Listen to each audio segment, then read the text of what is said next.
প্রার্থনা করো।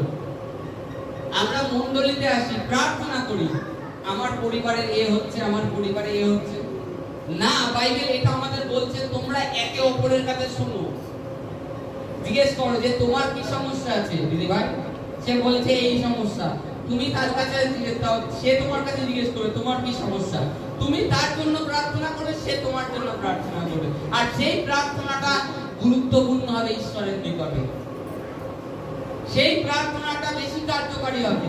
তুমি যখন নিজের জন্য চাচ্ছ সেটার থেকেও বেশি কার্যকারী হবে। কিন্তু তোমাদের মধ্যে বাইবেল বলছে প্রেম শীতল হয়ে গেছে, শীতল হয়ে গেছে। এই কারণে তোমাদের মধ্যে দলাদলি, হিংসা হিংসি, এই মনের মধ্যে মিল নেই।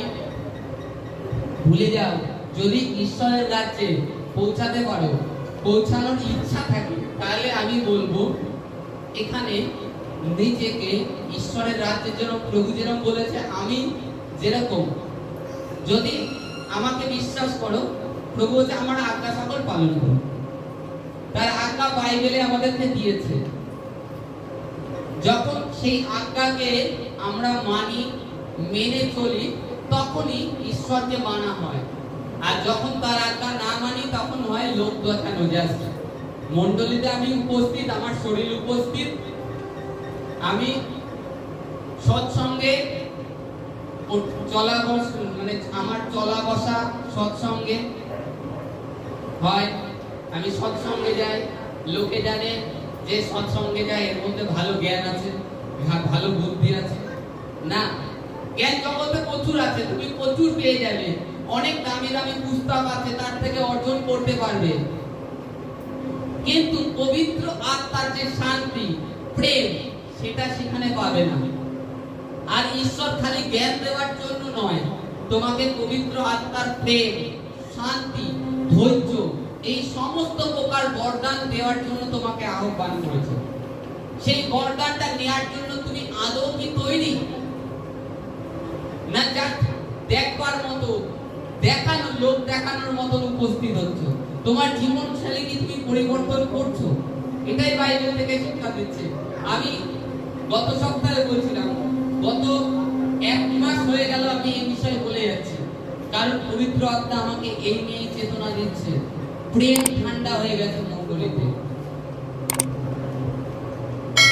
কতটা জানো না, কতটা সময় আমি প্রার্থনা করি। বাড়িতে যেটুখানি সময় আমি পাই সেটুখানি কি প্রার্থনা করি, বাইবেল পড়ি। কাজের থেকে এসে দুপুরে অনেকদিন, 2-1 দিন খুব যদি পরিশ্রম হয়ে যায়, খুব অতিরিক্ত ক্লান্ত লাগে খাওয়া দাওয়ার পরে, তো সেদিনকে একটু শুই। না হলে এরপর কাজের থেকে এসে বাইবেল নিয়ে বসলাম, রাত্রিবেলায় আবার বাইবেল নিয়ে বসলাম, প্রার্থনা, আবার রাত্রিবেলায় উঠে প্রার্থনা করছি। এতটা পবিত্র আত্মা তিনি আমাকে চেতনা দিচ্ছেন, তিনি আমাকে এতটা প্রেরণা দিচ্ছে যে মণ্ডলীর কলুষার মধ্যে প্রেম ঠান্ডা হয়ে গেছে। তিনি আমাকে খালি বারবার খালি চেতনার বাক্য দিচ্ছে যে তোমরা এইরূপ করো, এইরূপ বলো, এইরূপ মণ্ডলীকে বোঝাও। এই কারণের জন্য আমরা প্রত্যেককে, আমি এই 1 মাস ধরে এই একই রকম বাক্য বলে যাচ্ছি যে তোমাদের মধ্যে প্রেম শীতল হয়ে গেছে। কারণ পবিত্র আত্মা আমাকে কি করছে? জোর দিচ্ছে, বলো। ঈশ্বর হয়তো তার একটা বিশাল পরিকল্পনা রয়েছে নেক্সটে। আর দ্বিতীয়ত, তার রাজ্য এতটাই সন্নিকটে এসেছে, আমরা নামধারী প্রভুকে জানলে হবে না। সকলে, বাইবেলে লেখা আছে, সকলে বলছে হে প্রভু, হে প্রভু। স্বর্গরাজ্যে বাইবেলে আমি বলছিলাম এখানে এসে যে হে প্রভু সবাই বলে। যখন ঈশ্বরের শেষ দিন বিচার করবে, তখন ঈশ্বরের সিংহাসনের নিকটে যখন উপস্থিত হবে, প্রভু ডাইরেক্ট বলে দেবে আমি তোমাকে চিনি না। কারণ বাইবেলে লেখা আছে ঈশ্বর পাপীদের উপরেও রৌদ্র দেন, পাপীদেরকে অক্সিজেন দেন, তারপরে বৃষ্টি দেন, অক্সিজেন দিচ্ছে, সমস্ত কিছু দিচ্ছে। কিন্তু অনন্ত জীবন কেবল তারাই পাবে যারা সেই সংকীর্ণ পথে ঈশ্বরের রাজ্যে প্রবেশ করবে। হালেলুয়া। যে সেই প্রভুর আজ্ঞা সকল মেনে তার ধার্মিকতার পথে চলবে, সেই ওই অনন্ত জীবনে পৌঁছতে পারবে, আর কেউ না। কারণ প্রভু যেরকম রৌদ্র, বৃষ্টি, অক্সিজেন, সমগ্র প্রকার সৃষ্টির যা কিছু আছে সকল মানুষকে দিচ্ছেন, তদ্রূপ আজকে সুস্থতা, হিলিং, আশিস প্রভু সকলকে এই জগতে দেবেন। কিন্তু ওই মুষ্টিভর লোকই সেই ঈশ্বরের রাজ্যে পৌঁছাবে। হালেলুয়া। যারা সমস্ত হৃদয় অন্তঃকরণে খ্রিস্ট যিশুর রক্ত দ্বারা নিজেদেরকে দিয়েছে, আর তাকেই তাদের ওষ্ঠধারে স্বীকার করেছে যে তুমি প্রভু, সদা প্রভু, সেই একমাত্র সেই অনন্ত রাজ্যে পৌঁছাতে পারবে, আর কেউ পারবে না। হালেলুয়া। তা আমরা যেন তার জন্য তৈরি হই। জাস্ট শারীরিক সুস্থতার জন্য। শারীরিক সুস্থতা তো ডাক্তারখানায় গেলে ওষুধ খেলেও তো হয়ে যায়, কিংবা কোনো বাবা কোনো গুণিনের কাছে যাবেন, সেখান থেকেও হয়ে যাচ্ছে। কিন্তু আপনার শারীরিক সুস্থতার থেকে বেশি প্রয়োজন আপনার আত্মিকভাবে সুস্থ হওয়ার জন্য। আপনাকে আত্মিকভাবে শান্তি পেতে হবে, তবে আপনার শরীর বাইরের থেকে সুস্থ থাকবে।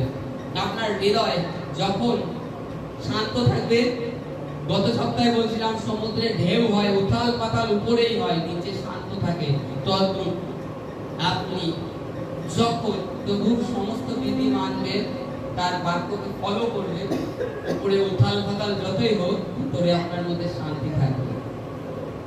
তার জন্য তৈরি হোক সেই অনন্ত রাজ্যের জন্য। আসুন আমরা বাইবেলের বাক্যে দেখব। বাইবেলের বাক্য আমরা দেখব মথি লিখিত সুসমাচার,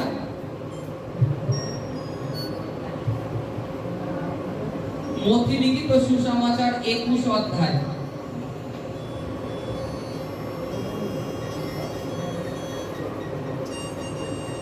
তারা একটু চোখ বন্ধ করে বাইবেলের উপরে হাত রাখবো। হালেলুয়া। পবিত্র পিতা, বিশ্ব ব্রহ্মাণ্ডের মালিক, রাজাধিরাজ মহারাজ, পিতা পরমেশ্বর প্রভু যিশু খ্রিস্টের পবিত্র নামে তোমার ধন্যবাদ করি। আরেকটি বার পিতা, তোমার পবিত্র প্রাঙ্গণে প্রভু যিশু পবিত্র আত্মা আমাদেরকে উপস্থিত করেছেন, সমস্ত হৃদয় থেকে ধন্যবাদ করি। আজকে যে পবিত্র পিতা তোমার পবিত্র শাস্ত্র, পবিত্র বাইবেলের নিকটে আমাদেরকে নিয়ে এসো পিতা, প্রার্থনা করি বাইবেলে যোহন লিখিত সুসমাচারে 1 বলেছে পিতা, আদিতে বাক্য ছিল, বাক্য ঈশ্বরের কাছে ছিল, বাক্যই ঈশ্বর। আমরা বিশ্বাস করি এই পবিত্র শাস্ত্র বাইবেলের প্রত্যেকটি বাক্য পবিত্র আত্মার প্রেরণা দ্বারা লিখিত হয়েছে। এই বাক্য পিতা আমাদের শুদ্ধ থাকার কারণ, এই বাক্য আমাদের চরণের প্রদীপ, এই বাক্য আমাদের চলার পথের আলো। প্রভু, আমরা এই বাক্য শুনে 30 গুণ, 60 গুণ, 100 গুণ ফল নিয়ে আসতে পারি। পবিত্র আত্মা, তুমি আমাদেরকে সহায়তা দান করো। এই বাক্য বুঝাতে, বুঝতে আমাদের কর্মকে, চক্ষুকে খুলে দাও। আমরা যেন এই বাক্য শুনে 100 গুণ ফল নিয়ে আসতে পারি। পিতা, আমরা বিশ্বাস করি তুমি আমাদের প্রার্থনা শুনেছো। সমস্ত মহিমা গৌরব তোমায় দিই। এই প্রার্থনা তোমার পুত্র যিশু খ্রিস্টের পবিত্র নামে চাইছি। আমেন, আমেন, আমেন। হালেলুয়া, হালেলুয়া, হালেলুয়া। মথি লিখিত সুসমাচার 21 অধ্যায় 23 পদ। মথি লিখিত সুসমাচার 21 অধ্যায় 23 পদ।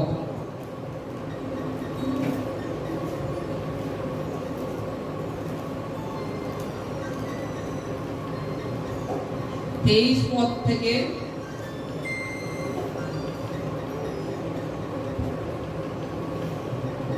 27 অবধি পড়বো। Hallelujah, hallelujah. প্রত্যেকে পেয়েছি? হালেলুয়া। আমি পড়ছি মথি লিখিত সুসমাচার 21-23 পদ থেকে। হালেলুয়া।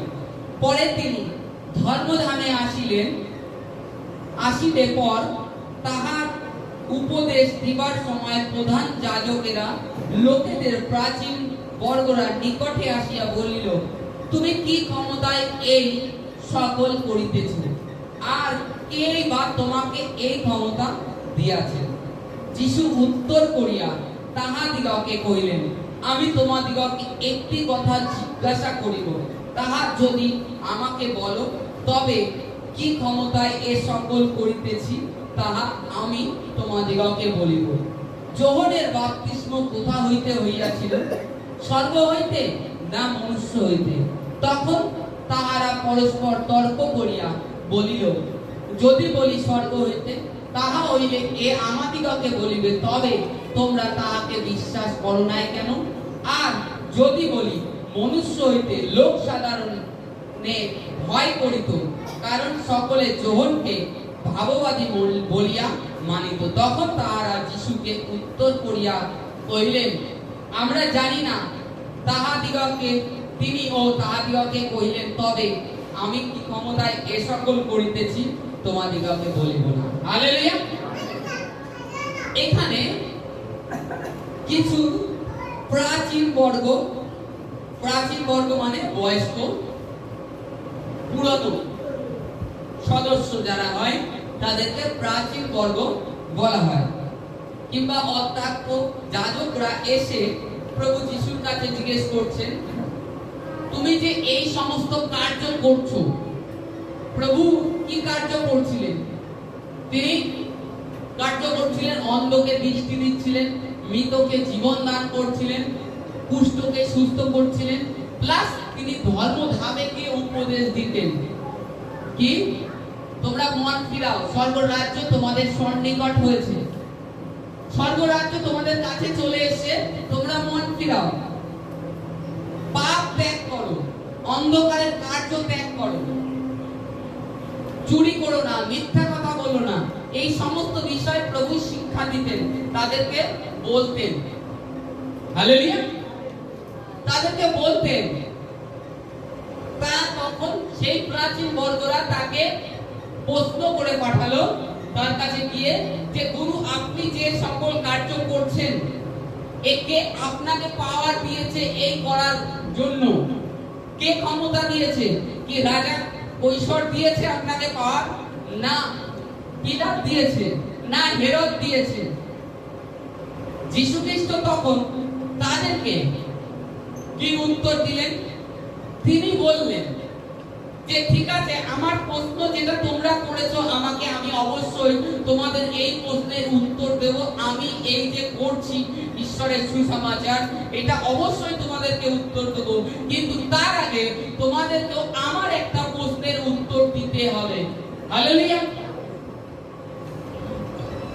তোমাদেরকেও আমার একটা প্রশ্নের উত্তর দিতে হবে। কি প্রশ্নটা? যোহন যে হঠাৎ আসলো, এসে প্রান্তরে বাপ্তিস্ম দিতে শুরু করলো আর বললো, তোমরা মন ফিরাও, স্বর্গরাজ্য সন্নিকট। তা যোহন যে ভাববাদী, সে স্বর্গের থেকে না মানুষের থেকে? হালেলুয়া। বলছে সে স্বর্গের থেকে না মানুষ থেকে? তখন তারা বিবেচনা করছে, করে দেখছে, যদি আমরা বলি স্বর্গের থেকে, তবে এ আমাদেরকে প্রশ্ন করবে, তবে তোমরা কেন বিশ্বাস করোনি? আর যদি বলি মনুষ্য হইতে, তাহলে পাবলিক এসে আমাদেরকে মারবে। হালেলুয়া।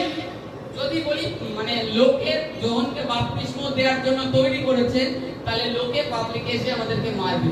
কারণ যোহনকে সত্যিকারের ভাববাদী বলে তারা মানতেন। এখানে যিশু খ্রিস্টকে প্রশ্ন করলেন, যিশু খ্রিস্ট পাল্টা তাদেরকে বুদ্ধিপূর্বক একটা প্রশ্ন করলেন। এটা কি করে তিনি করলেন? প্রথম প্রশ্ন, তিনি কি করে এইরূপ একটা প্রশ্ন তখন উৎপন্ন করলেন? তাদের কাছে বললেন, তোমাদের কাছে যদি কেউ এসে বলে তোমরা যে এখানে সুসমাচার করছো, এটা কে পারমিশন দিয়েছে? লোকে পারমিশন দিয়েছে? তাহলে স্বর্গের থেকে? স্বর্গের থেকে উদাহরণস্বরূপ তখন তোমরা কি উত্তর দেবে? অনেকে ঢং করে, যাদের বিশ্বাস গভীর মূল অবধি পৌঁছায়নি, যাদের মধ্যে পবিত্র আত্মা এখনো সেই সম্পূর্ণ দিকে কার্য করতে পারে না, তারা উত্তর করবে এটা গোপাল্লা করছে। হালেলুয়া। কি বলবে? গোপাল্লার ঘাড়ে বন্দুকটাকে রেখে দেবে, টেনে দেবে। যারা প্রভুতে এখনো পাকা নয় তারা বলবে গোপাল্লা করছে, গোপাল্লার বাড়িতে হচ্ছে, প্রথম বন্ধু। আর যারা প্রভুর পবিত্র আত্মায় পরিপূর্ণ হবে তারা কি উত্তর দেবে? ঈশ্বরের ইচ্ছায় এটা হয়েছে, আজকে ঈশ্বরের ইচ্ছায় হয়েছে, তাই আমরা এখানে উপস্থিত হয়েছি। আর এখানে এসে তোমরা কি করো? এখানে এসে আমরা ঈশ্বরের শান্তিকে অনুভব করি, সেই স্বর্গ রাজ্যের আনন্দটাকে উপভোগ করি। তারা উত্তর দেবে। কিন্তু যারা অবিশ্বাসী, যাদের বিশ্বাস এখনো পরিপূর্ণ প্রভুতে নেই, তারা বন্দুক টেনে দেবে সোজা গোপাল্লার উপরে, গোপাল্লা করেছে। তারপরে এখানে প্রভু যখন প্রশ্ন করলেন, সব থেকে বড় বিষয়, যখন প্রভু তাদেরকে উল্টে প্রশ্ন করলেন তার আগে প্রভু তারপরে যে উত্তরটা দিলেন যে যোহন যে বাপ্তিস্ম দিচ্ছে সে কার থেকে, তা প্রভুর মাথায় ঝম করে সেই বুদ্ধিটা কোথা থেকে আসলো? আমার প্রথম প্রশ্ন, তার মাথায় এই বুদ্ধিটা প্রথম কোথা থেকে আসলো? হট করে মানে তোমাকে যদি এইরূপ প্রশ্ন করে কেউ, তুমি ঝম করে উত্তর কি দেবে? তুমি থতমত খেয়ে যায় প্রথম, যে কি উত্তর দেবো প্রথম।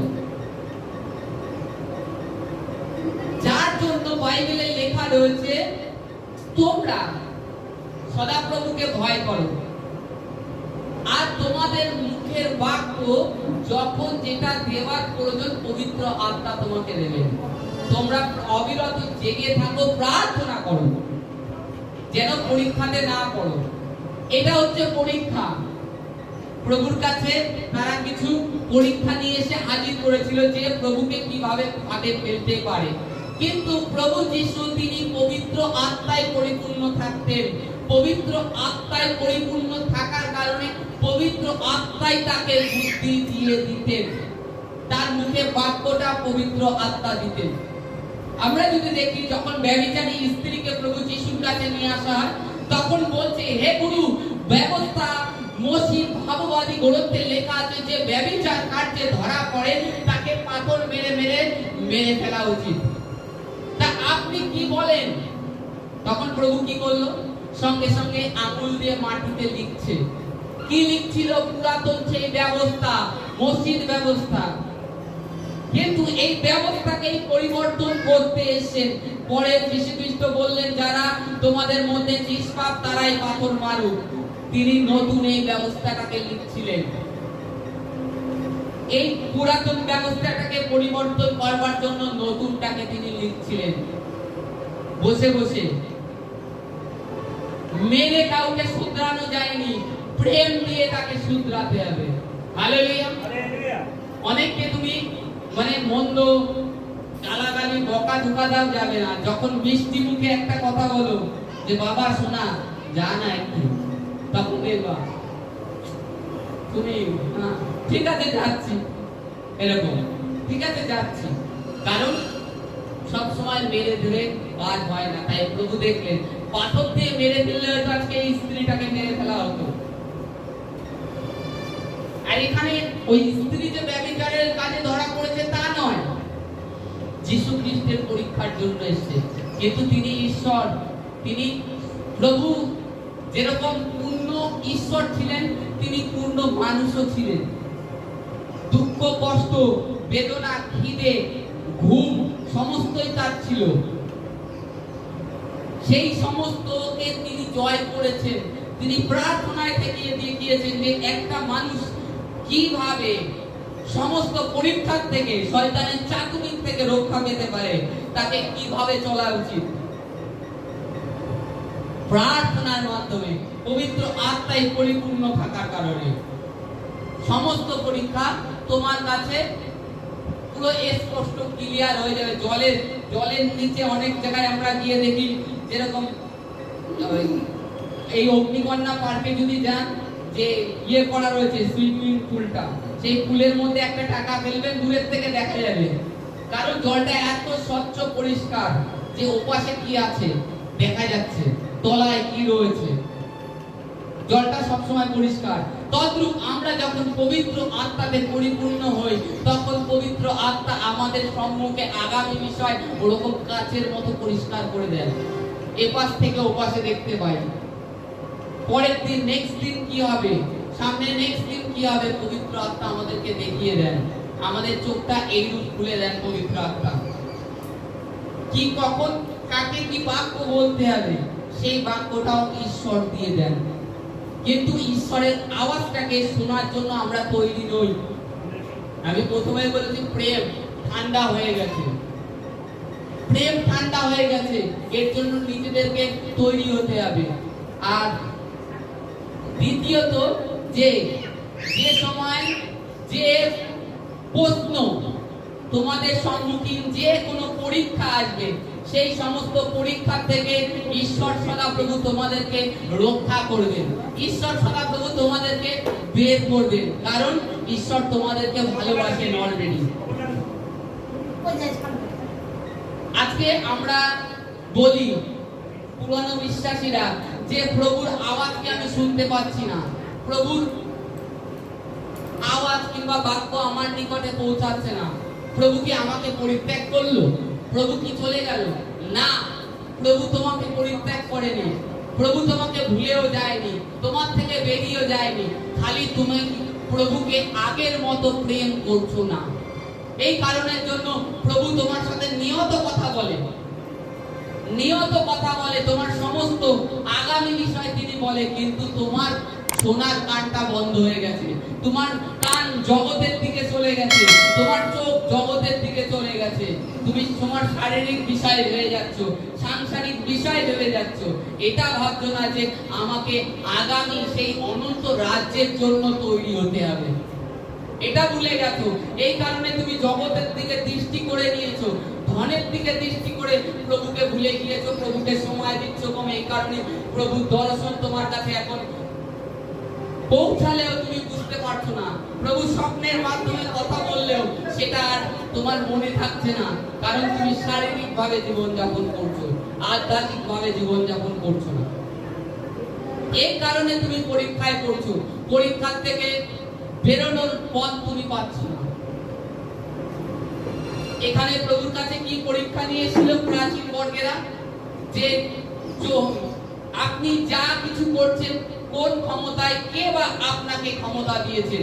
তিনি কত সুন্দরভাবে উত্তর দিলেন। তাহলে আমি একটা প্রশ্ন করি, যোহন কি ক্ষমতায় করছিল? যোহনকে কে এই ক্ষমতা দিয়েছিল? তখন প্রভু যেই তাদেরকে এই পাল্টা প্রশ্নটা করলেন, তখন তারা কি করলেন? আর উত্তরের পথ পেল না, তারা ভীত হয়ে গেল। যদি বলি স্বর্গের থেকে, তবে বলবে কেন তোমরা তাকে বিশ্বাস করোনি?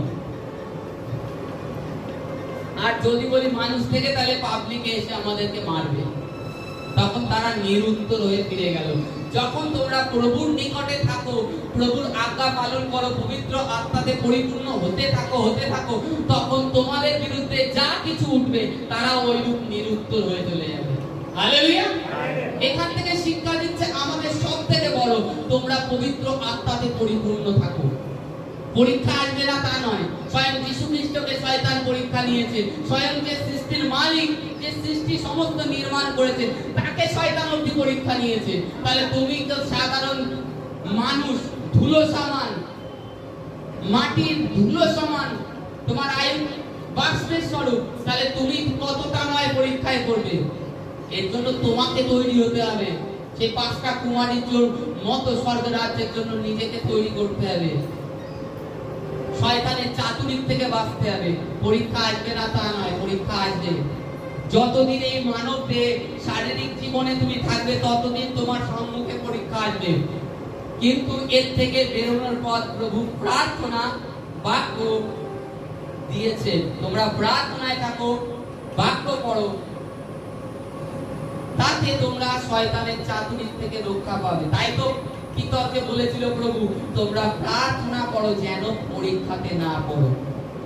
পরীক্ষাতে কেন পড়ি? প্রার্থনার কমের জন্য।